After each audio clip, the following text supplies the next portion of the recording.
Hi, everybody. I know we have a few empty seats of people still coming in, so we'll just get started, and then hopefully we'll grab whoever is able to walk in a bit late. I think most of you know me. I'm Morgan. I am the vice president here at the club. I'm also the convener of our charity committee. And that is why we are here today. We're trying to really focus as a club on some of these important topics that the NGOs that we've partnered with are working on this year. We had a mental health related talk in February. We're of course talking about literacy today. We'll be talking about domestic workers in June. So do stay tuned as we continue to have these important discussions. With me today, I have next to me Manoj Shah, the founder of NGO Integrated Brilliant Education Limited, which is one of our partner NGOs this year. We also have Christine Choi, who is founder and director of Elephant Community Press. And we have Matt Colson, the executive director of the NGO Kids for Kids. So we'll be looking at a few different angles about literacy when we talk today. We're a small group, so I hope you guys feel free to jump in with some questions. I have questions, of course, but if you guys want to throw up a hand throughout our talk, you can.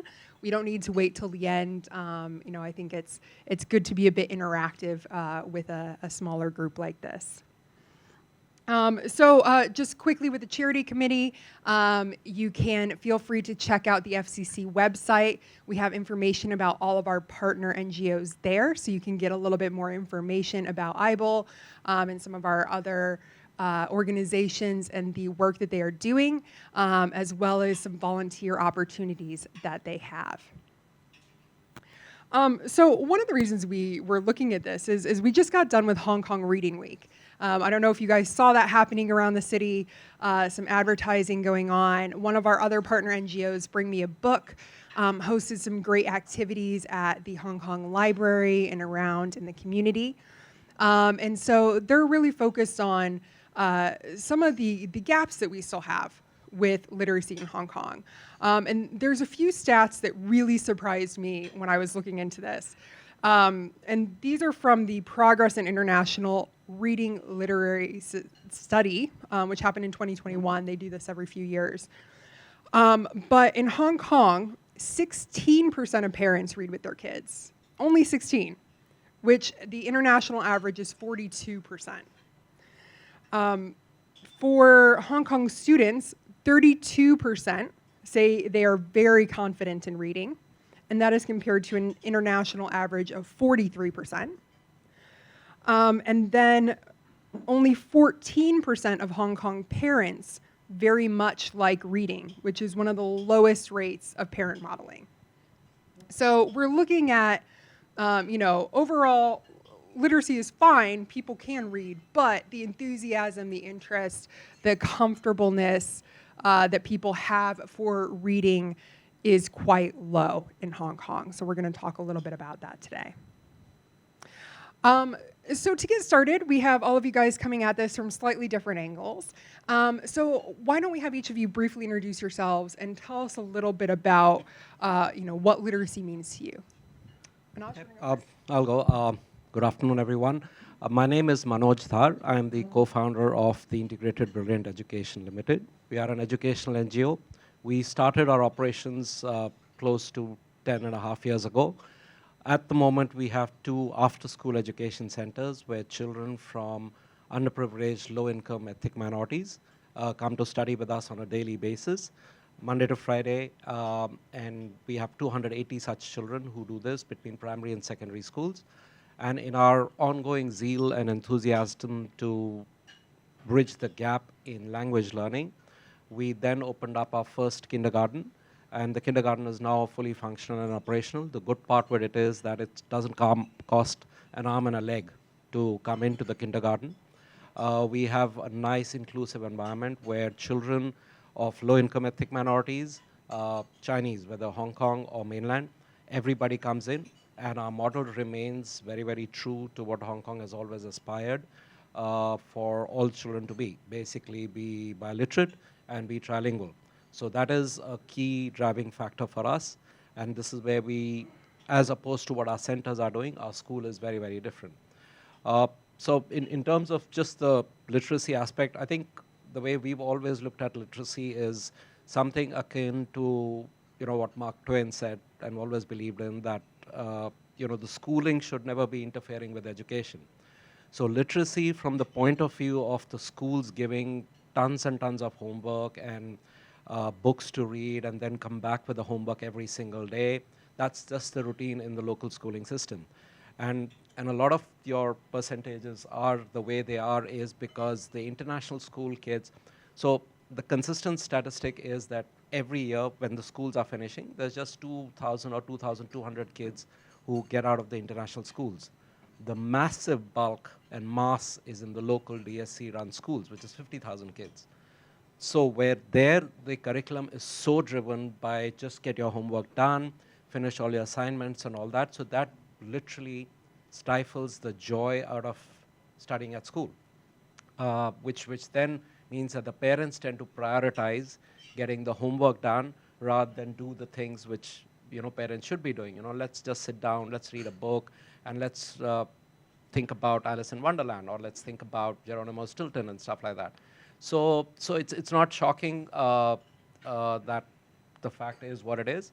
And then when you look at, again, and this is all statistics which the EDB happily lends out, and so something like 3-4 months ago they said the English language proficiencies in Hong Kong had dropped to a 20-year low. So and how and why that happens is not a shocker, because when you look at the way the local schools are built, where literacy is literally just do it and just go and finish your homework, but not enjoy the journey of learning the language.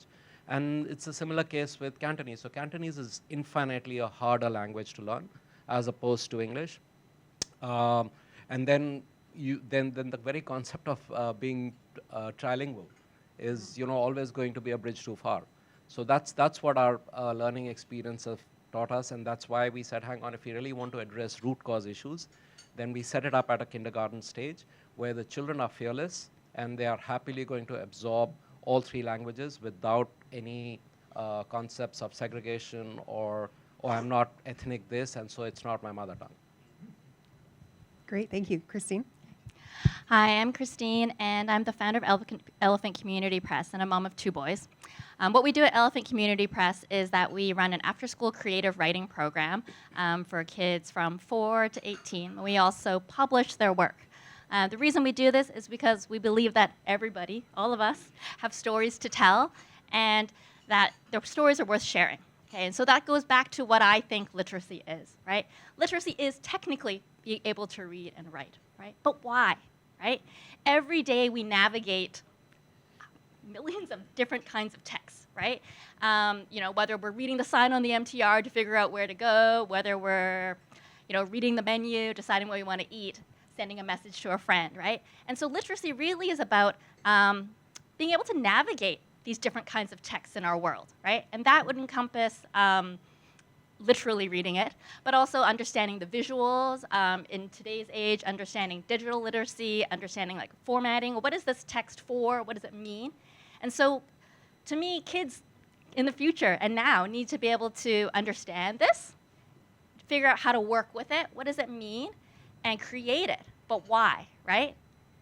To make meaning out of their world, right? To make why am I here? What do I want to say? Does what I say matter? And that once they have the skills and the confidence to do that, that's how we're going to change our future. Because they're going to have things they want to say, they're going to believe people want to hear, or what they say matters, and that they can do it. They can speak up, they can advocate for change, they can communicate well and effectively to create the future that they can envision. Great, thanks. Hi, my name's Matt, and I help run a charity called Kids for Kids. And Kids for Kids exists for 3 things. It exists to develop creativity, to increase and develop character, and to engage the community in what it does. And we work with kids from ages 5 or 4 or 5 up to 18. And the engagements change and develop, but the primary engagement that we have is in literacy at a very early age. We want to encourage children to understand how to read, but also to have the joy of people reading with them, because it opens up other pathways. When you read a book yourself, and you'll know this, you read it fast. Often you'll read it as fast as you can because you're like, I want to get through this book. And you don't actually learn anything from it. But when you read it with another person, or you listen and read alongside another person, all of the words take on different value. And that essentially is one of the foundational steps that we look at when we're looking at how we can develop creativity in young people.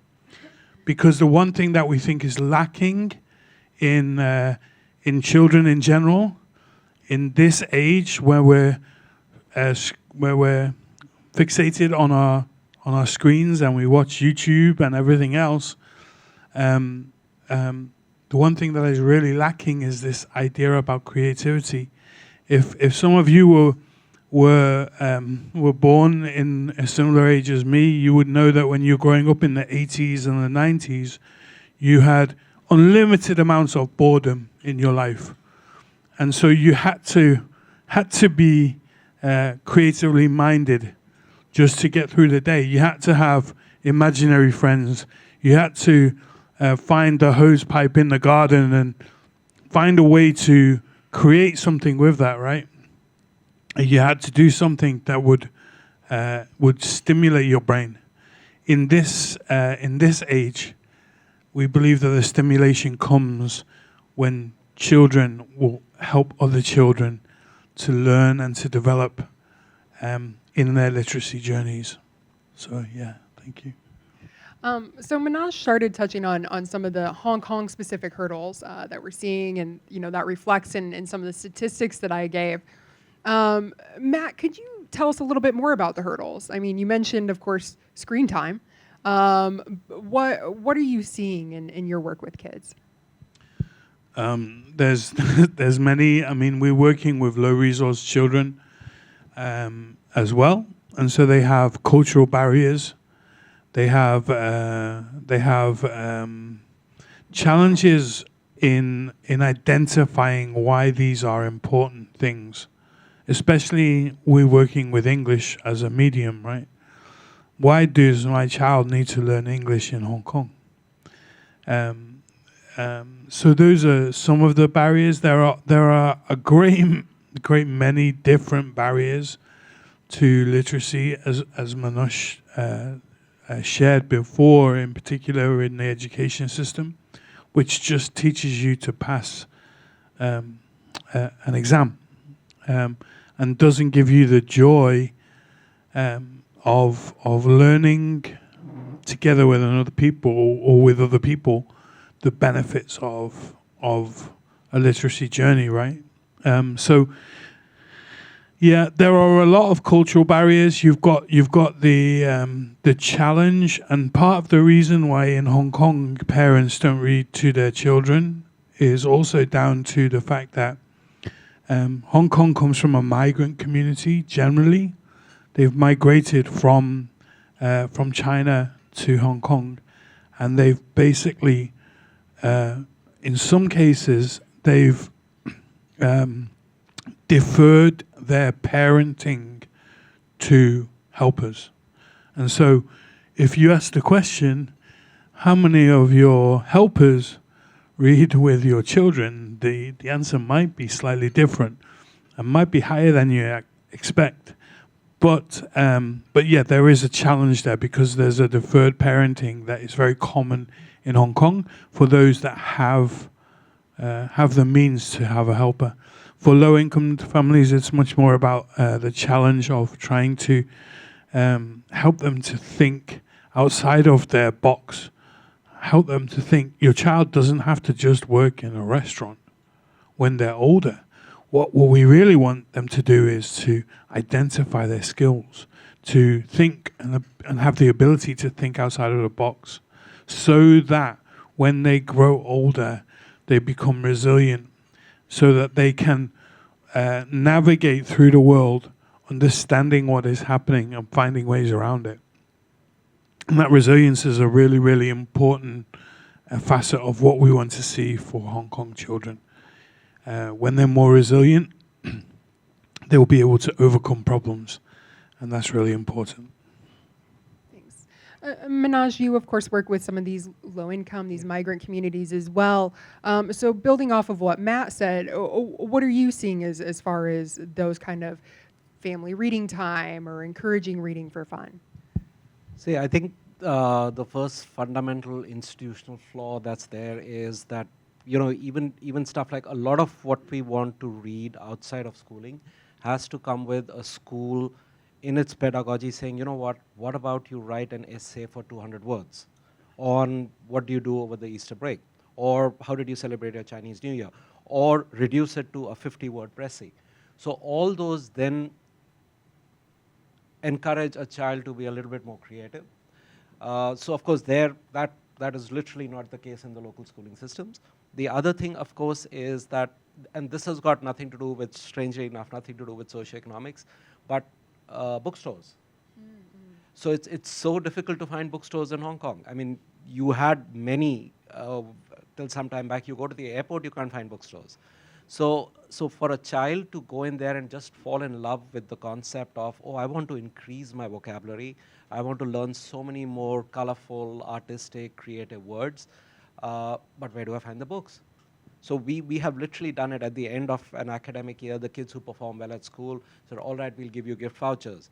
And we actually did that once, and then for 2 months, 3 months, they didn't go and buy the books because they couldn't find the bookstores. So even simple stuff like that. Of course, it's a commercial city, and of course we know rentals are, but then at the end of the day, it's the kids who are struggling.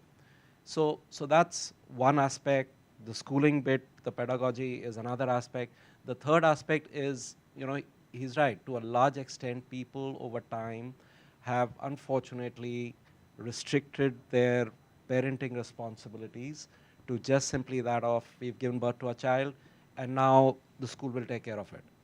So we spend a lot of time, whether at our centers or even at our kindergarten school, our principal and our teachers spend a lot of time explaining to the parent that, look, the magic is not going to happen just in the school, or if they come to our kindergarten or to our centers, but you have to take some time. We understand you are doing 2-3 shifts in a day and you're working 12-14 hours, but take one day where you sit and spend just 10-15 minutes reading with the child. Simple practices. So yes, one can't say that it's all the school's fault and all why the shops are not running, but to a certain extent, the parents have to revise and remember that the moment they've given birth to a child, it's a lifelong responsibility. So whether in today's day and age it's about making them literate or helping them fall in love with books and stuff like that, or learn languages, and it keeps changing. Well, it's just to jump in real fast, I double-checked our stats about bookstores. We've lost 40 independent bookstores in the past 4 to 5 years. 40. And that's not counting the, as you pointed out, the airport has lost some of the bigger names, like the Bookazine. We've seen a couple of the Bookazine locations closed and condensed in Hong Kong. We've seen, I know the Kelly and Walsh store in Pacific Place moved to a smaller location. So yeah, we have a shrinking amount of bookstores available. And Bring Me a Book, one of the things that they do is put little, bookshelves in places. And I know they mentioned to us situations like it gets hidden behind a stack of boxes in a spare room. And it is kind of the visual, seeing books, seeing that be accessible is a big part of it. Christine? Yeah, if I can jump in. I agree with much of what you guys have said, but I actually have a slightly different take on the parental part, which I think is that we've met lots of parents over the years. As a parent myself, even parents of other parents at my kids' school, right? I think every parent wants the best for their child, okay? But the question is how to get there, right? And I think one of the struggles in Hong Kong is that what they think maybe was the best way to encourage their child to read and to be good at school is not necessarily maybe academically, research-based, right? It's not science-based, right? They often equate my kid needs to read, so they need to learn phonics. I want my kid to read. So when I was a net teacher at a local school, the English panel said, have you heard about these Disney set books? And I said, what? She said, no, there's these Disney set books that the parents want to buy. It's thousands of dollars instead of a set of Disney-themed readers. What do you think of them? I said, I've never heard of this. Like, what is this? And I looked at them, and so, it's thousands of dollars. Parents are willing to spend it. Are they particularly interesting? No, they're just branded with Disney characters in the hopes that the children will, be attracted to them. Are they quality literature? I dare say not. And the same thing. They feel like if I've been to bookstores where I've seen parents, and they say to the bookstore owner, what should I buy? Like, what's the best thing to buy for my child? And they're looking at the sets, the learn to read sets, right? The ones that are decodable readers that supposedly if you read them, you can learn to read. But, as a parent, as a reader myself, like, those aren't the most enthralling books. Those are not the books that are written for joy of reading, that are funny, that have the good pictures, that have the good lines, the good language, right? Those are actually very purposeful to learn to read, right? The Cat and the Hat, they've got the very standard things, right? But if that's all the kids are reading, no wonder they don't love reading, right?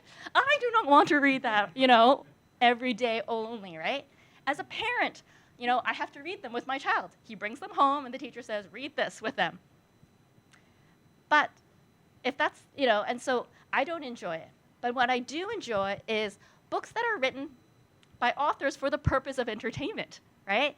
Authors write so that it's engaging, right? That's purposeful writing. And for me, like, reading and writing needs to be purposeful. And that's why I kind of started out with how navigating the day. Mm-hmm. If kids can see why writing and reading is useful to them, right? How adults around them use it in real life, right? Then it becomes, there's meaning for them, why they should learn to read, right? And so the same thing with the parents. So if we can, educate the parents about what are some ways we can instill this love of reading, read this, pick up this symbol. It doesn't have to be a reader. Even if you'd even do it in your native language and it's an English book, but you don't read the English book, but you just narrate it, the pictures. If we explain that that's something that they can do and talk about it with their child, I think that can change some of the attitudes, because I think part of it is time, right? Parents are time-starved. But part of it is also fear and lack of confidence in, how do I help my child do this? I don't know how to do it. And so I don't know how, so I hope the school will do it for me, or I hope auntie will do it for me, right? But if we can help educate the parents about how little it can be, or how simple it can be, to kind of start these building blocks of loving literacy, then I think I hope we can see change. How does that factor in with maybe our mindsets about reading the right books, reading the good books? Because I see this with adults too, of course. Adults that are like, oh, I don't read fiction, or oh, a graphic novel isn't a book. What do we need to do at every level? Is there a right book that we should be reading? Yeah, Do you want to jump in? Yeah, I can take this. So, yeah, I mean, see, age-appropriate and right books are, of course, critical. I think the important part there is that from the parent side, they have to understand that what is it that will attract my child to fall in love with the language. And in the local schools, it isn't about just English. It's about 3 different languages. So you look at simple things which people these days complain a huge lot about is history. So you look at Chinese history. If it's just going to be staid and dull and pages and pages and reams of Han Dynasty and Yuan Dynasty and this and that, then it doesn't engage anybody. But if it can be presented in a more pictographic, representative manner. So to give you a small example, kids in India typically grow up on these series of books called Amar Chitra Kathas. So they are literally all historical facts, 100% authentic, true, but people read them like comic books. And so there is caricatures, there's language, and there is dates, there is this. And by the time the kid has finished one book, oh, I have actually learned one important segment of my history. So the writers, and be it the advocates, be it the educators, be it the EDB, they have to evolve and change with time. So that'll then make it easy for the parents and also to understand that, oh, hang on, this is important, I know, but then this is the right kind of book for my child. And then this is the way I'm going to be able to encourage my child to read this, and also learn about the culture and the history. So those are critical things, and there, as part of the academic setup, it is important. It is more so important now that the children at school, learn about Hong Kong's history, learn about Hong Kong's culture. They can't always go to Tai Kwon, and they can't always go to Hong Kong Museum of Coastal Defense to learn about the last 100 years. So all those things have to be brought in. Then they become all right books. Then they become all appropriate books. And a child then just finds it so much easier to learn all other languages. All other subjects as well. So the appropriateness is definitely there on that aspect. But yes, I think also they have to, because here there is a challenge of being bilingual and triliterate. So you have to find books which nurture that bit in a child. And then that just becomes a constant, regular, and a constant norm for the child. So one has to give them that level of fun factor, but also ensure that at the end of the day, see, we have to understand one thing: we are sitting in Asia. And this is just the norm, and this is just the way the state of the land is. There is competition, there is kids. At the end of the day, the academics matter. So if you want to incentivize the child to be able to do that, then the fun factor in the books that they read in their free time has to be encouraged and brought about in a more colorful manner. Great. Matt? As a young person, I was an avid reader.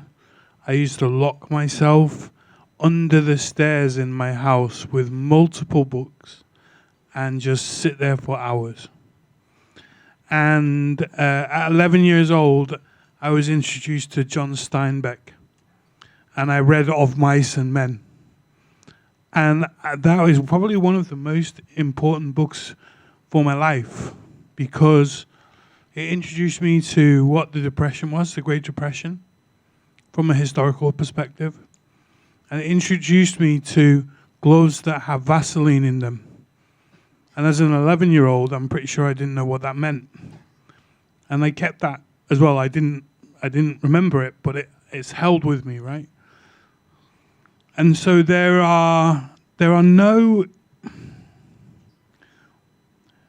shouldn't be boundaries based upon your age on what you should and shouldn't read. You just have to have partners who are there to support you in what you're reading and helping you to understand them. And I think that that's important. If I didn't read that at the age that I read that, I wouldn't have gained a further appreciation for what it was like in the 1930s in the US. How that helps me to understand what it must be like, and the empathy that it's created in me for people who've lived in depressions and who've lived in troubling times. Reading books helps us and children gain an empathy into other people's lives that we should never negate, and we should always try and encourage them. So there's appropriateness and there's appropriateness. You know, you don't want to let them into some, Japanese manga or whatever it is, right? Whatever is appropriate, right? But at the same time, they need to be able to explore a little bit with their reading and understand different things and find out what they like to read and what they find informative and encouraging and helps them to understand the world in different ways. And so empathy is really important. To build empathy through reading is really important. And then we move on. How do you encourage that through writing as well? When you've read things like Steinbeck, it alters the way that you write. When you've read, some of the most powerful books that I've read as a young person, Lord of the Rings trilogies, as a young person, that was amazing, right? You read that and you're like, whoa, my mind is blown. I still don't understand half of it, even if I read it now as an adult. But you are exposed to different ways of thinking that challenge your perspectives and help you to think in different ways. And then that thinking impacts the way that you write. And it's really, really important to be able to allow children to do that in their natural languages, but also in other languages as well. So if you're going to learn how to speak Thai, then maybe start thinking about how you can write your first Thai story, because it will impact the way that you think, the way that you see the world. Yeah. Sorry. Yeah, I just want to jump off on that because I think the empathy piece is huge. I think, there's appropriate and good, books that you can introduce that are good. I'm a little bit on the left side where I'm like, I actually think there's no wrong book in terms of, appropriateness aside, but in that it's about helping children find what calls to them, right? And so part of this modeling of bookstores and is taking a kid to a library and like letting them loose in the kids section and being like, what do you want, right? And that's the beauty of Bring Me a Books library is also like they're a curated set of books, but at least, it's like among these, like pick something, and they're all great books. But it's the idea of seeing what appeals to you. And definitely we see kids that are like, I only read books about dinosaurs, okay? But the phase passes, right? At that moment, that's what they crave, that's what they want. If they're reading and they're motivated and they're doing it, and they are experts at dinosaurs. We have students that come in and they will spout some dinosaur facts, and I say, I dare not question, because I know you are the dinosaur expert. And that in itself gives them confidence, right? That they know that this is what they're into, right? And then they move on to something else, right? But there is the reading Usually together. Greek mythology. Yes. But then that reading together, right? And as parents, especially for teachers, adults working with kids, younger kids, the empathy piece goes into this, because I think books are our window to the world, right?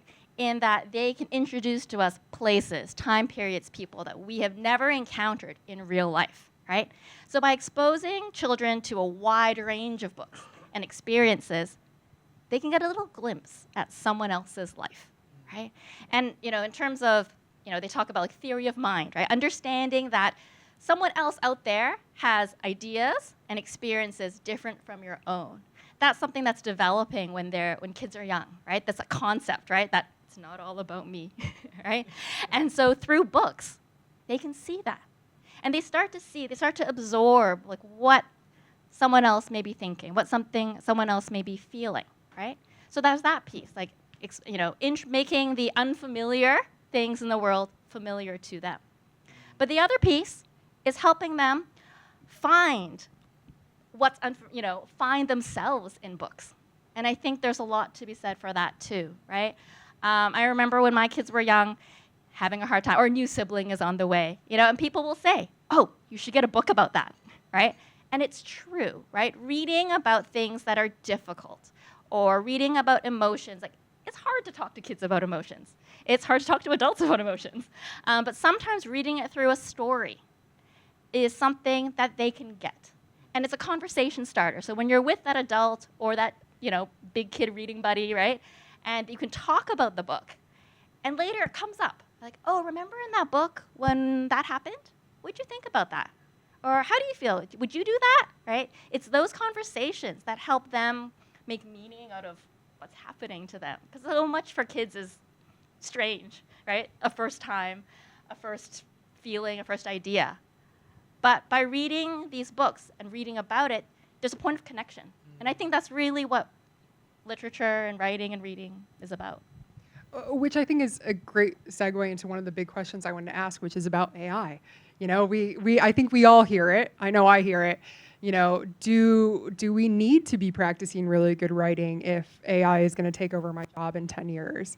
How important is it for these kids to be looking at this if we're looking at a future where AI is going to correct my grammar? So why is it still important? Why are we still focused on the reading and writing for kids today? Matt, do you want to start? Thanks. So it comes down to why we want kids to learn literacy. And the reason that we at Kids for Kids want kids to learn literacy is because it helps them to become more creative. If we're working in a world and in a space where AI is taking over, slowly but surely, it's going to need creative young people to be able to manage it, to be able to monitor it, and to be able to embrace it in ways that we as old people like myself will never be able to figure out. And so, we're very keen on expressing that young people have the ability to change the world in ways we can never imagine right now. And part of that is helping them to develop themselves through that creative learning journey, and literacy is an integral part of that. Yeah. Yeah, I would say that we get this question a lot because we teach writing, right? And my thing is that AI is there. We can't escape it, right? But it actually forces us to be better writers, better thinkers, because we have to have a critical eye, right? We have to know what good writing is. We have to know what we want to say. And if what the AI spat out in 5 minutes or 2 minutes is actually what we're trying to say, or is actually reflective of what we mean, right? So even if you can give it a prompt, write me this, right? What it feeds you may not be what you intended, right? So even when Grammarly started being popular, right? We've got all these high school students, have got it installed on their computers. And one of my students said to me one day, you know what?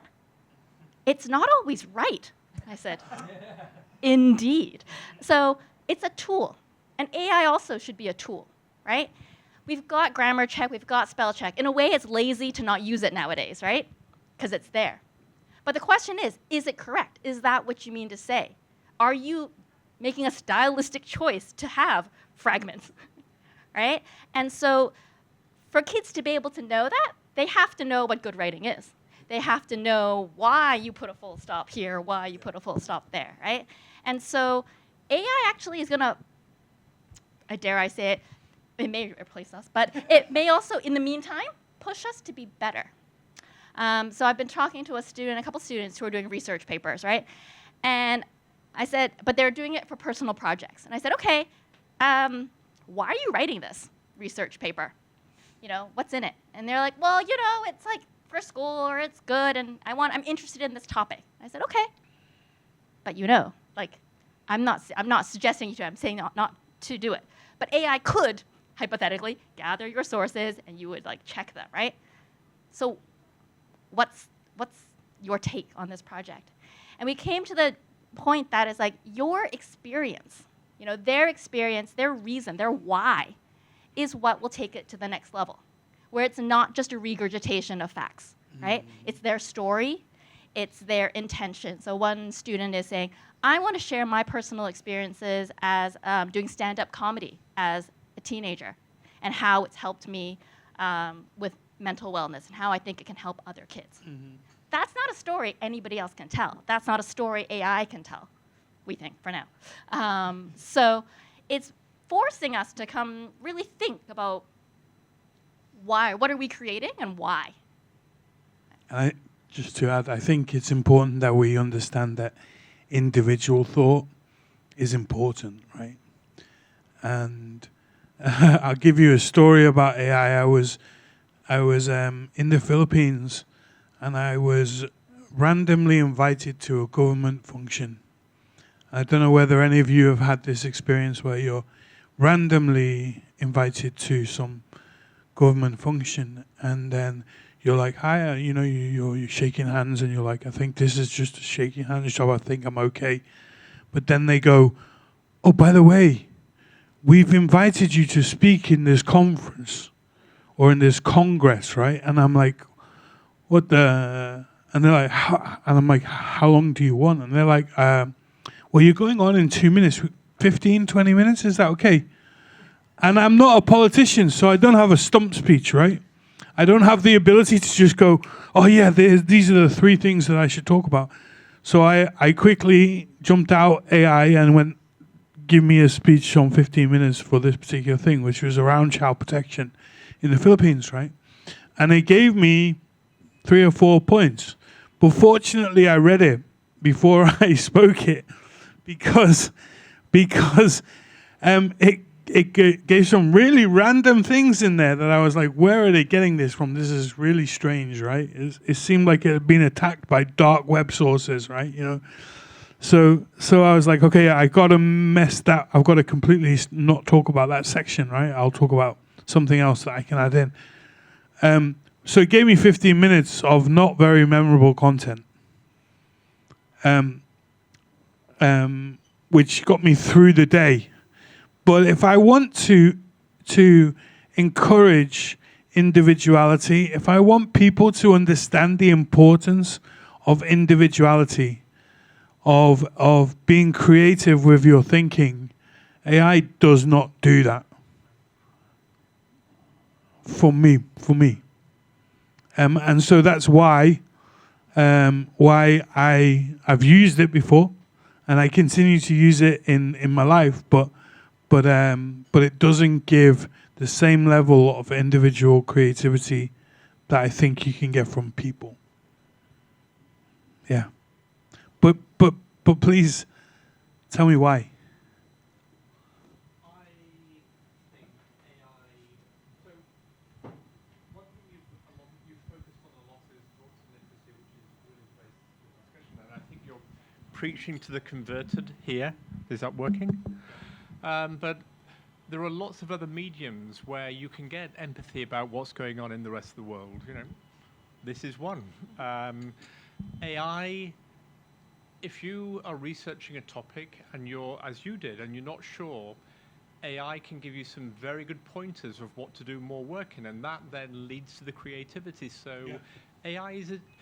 AI is a tool. And if you're taught, you know, universities are now teaching kids how to use, you know, whether it's ChatGPT or whatever it is, to do their studying. So it's not a bad tool, but it can lead to a lot of creativity. Yeah. But it has to engage that part of your brain that goes, am I going to believe everything that I read? You know, so no, I'm not against it. I'm very much in the same space that you are, right? I think it's a fantastic tool, but I don't think it should ever replace the individual and their experience and them checking and being able to bring their own experience into the things that they're learning on AI or picking up on AI.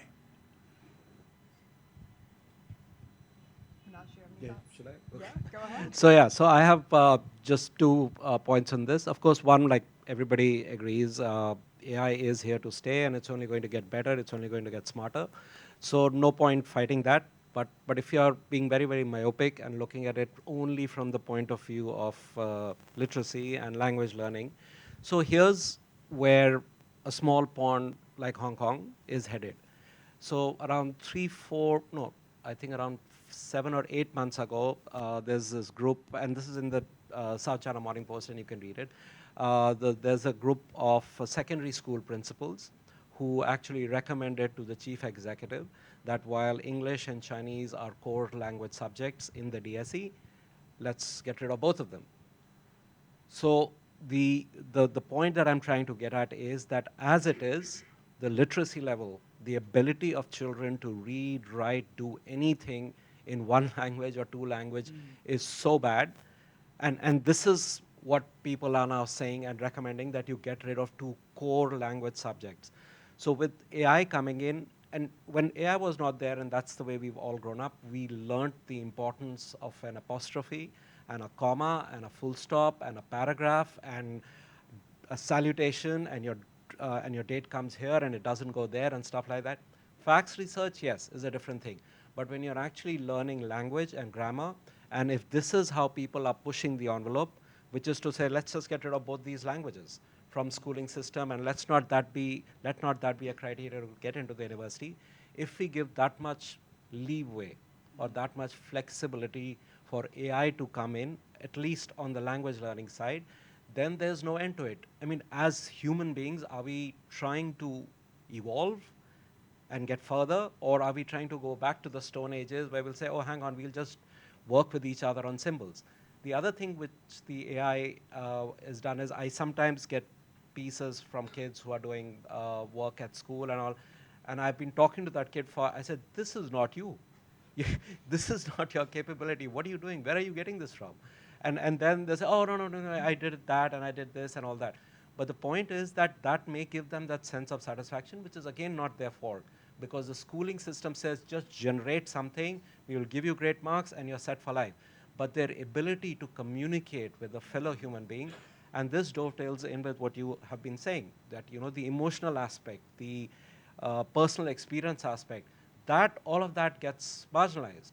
And instead of inspiring the child to get better, and instead of inspiring the child to improve and get the general narrative seems to be, oh, hang on, now we've got this another crutch, and we've already positioned this to the CE and said, let's just get rid of those two languages, problem solved.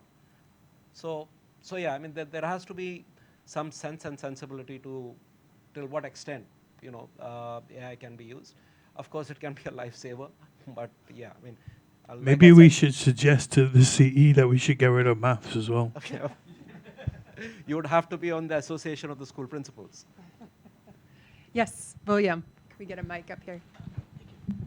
A few comments, one question. First of all, my question is to Matt. I was like you. I was born in the 70s, and then I kind of locked myself into my room with my my dad's book. That's why I have these thick glasses. But at that time, if you were locked up with a box of books and Xbox, what would you choose? And that's many of our, as parents, that's the problem, especially if you have boys. I have 4 boys.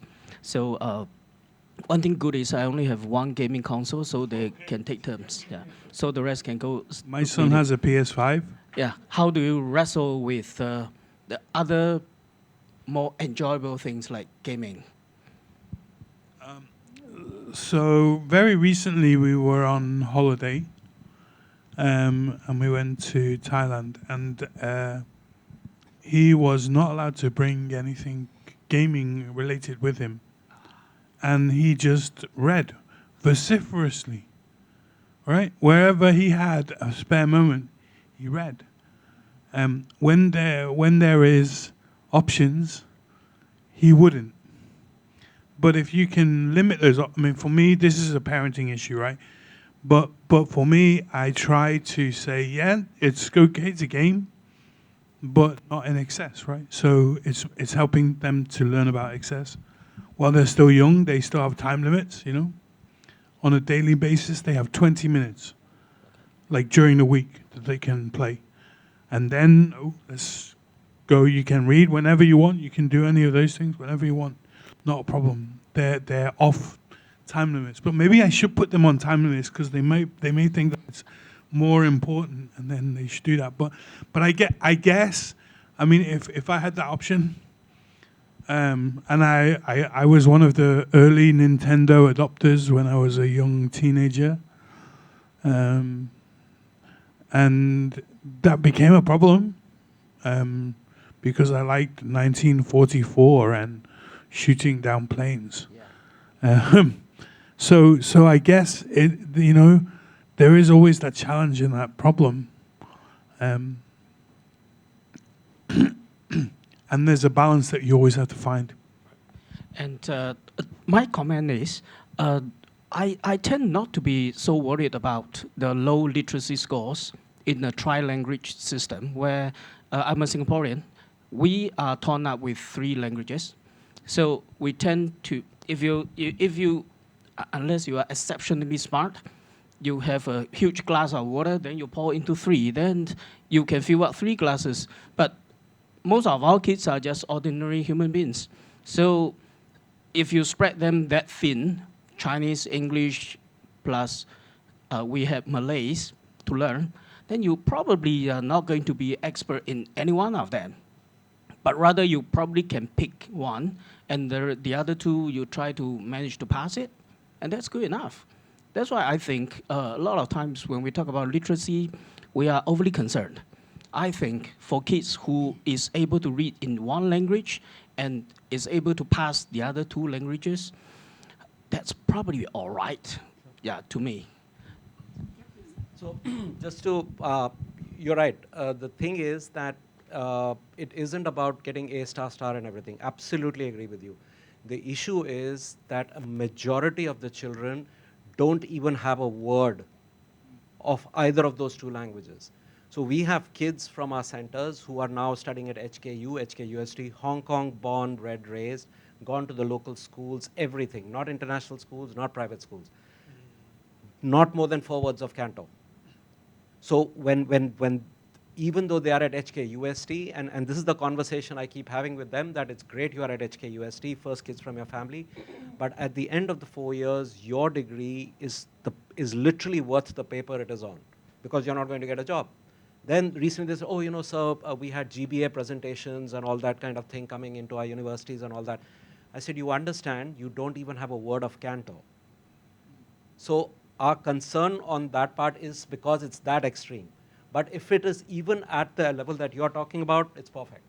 That would be absolutely fine. No need to get A star star in all three, but at least get by in everything. Completely agree. Yeah, if I may just add on to your point. First of all, if you start off early, me being in language education myself, by the age of 5, a child can master 3 languages simultaneously at the same level.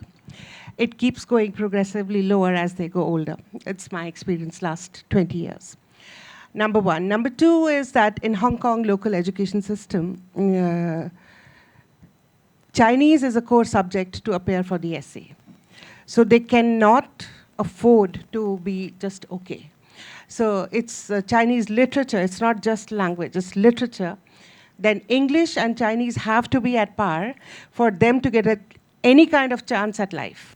So if they have to go to any university, they want to pursue their career in medicine or say journalism or law or design or anything, any professional degree, they have to have Chinese and English. Yeah, and especially in our charity in IBEL, we are talking about underserved non-Chinese speaking children who do not have the means to go abroad, study there or live there. So they have to come back here and make their life here, most of them. So that is my take. Yes, I think we have one more question, and then I'll wrap us up. Okay. One quick comment and one quick question. I guess the comment was something which I think my wife and I feel very fortunate doing is coming across a random comment on Facebook when we were raising our kids that make reading a reward rather than a punishment. And I think we probably would have gone down the same route of making sure our kids read Disney books and like the rest of the parents. But instead of read for 20 minutes and then you can play, it was clear up your toys and then you'll be allowed to read. And suddenly, now our fights are whether or not they're going to be allowed to read to the end of the Harry Potter series, now that they're sort of 7 or 10, and whether that's age appropriate, which is a good problem to have. I guess the question I had for all three of you, given that you see different parts of public policy, if I were to give you a magic wand and there was one thing you could change in terms of public policy in Hong Kong or school policy, what would that be to make things better for children's literacy? Thank you. I'll take this because this is something which is a massive heartburn for us every day. So first thing is, you know, the IB curriculum has a very sensible way to approach language learning. So there's a high level and there's a standard level. If you don't want to become an English or a Chinese language professor, you take standard level and that's fine. It adds up to your marks. Nobody holds it against you. That rationalization is not there in the DSC curriculum, and it's just high or it's not there. The second aspect is that, believe it or not, and you will find a million articles on this, the DSC Chinese language curriculum is termed as the paper of death by Hong Kong's native ethnic Chinese children. So somewhere, some bell should have rung at some point in time that, hang on, this is mother tongue. And these are native kids who are reacting to this because it is so archaic, so out of sync with modern day requirements that it has no correlativity to the rest of the world. So why don't we rationalize this policy-wise? Why don't we rationalize this, make it more modern? Just to give a very simple example, in today's day and age, if you tried to get a kid to read Shakespeare, it would perhaps not have any significance. Perhaps getting them to read Harry Potter and all would be more relevant in this day and age because of the way the language is spoken.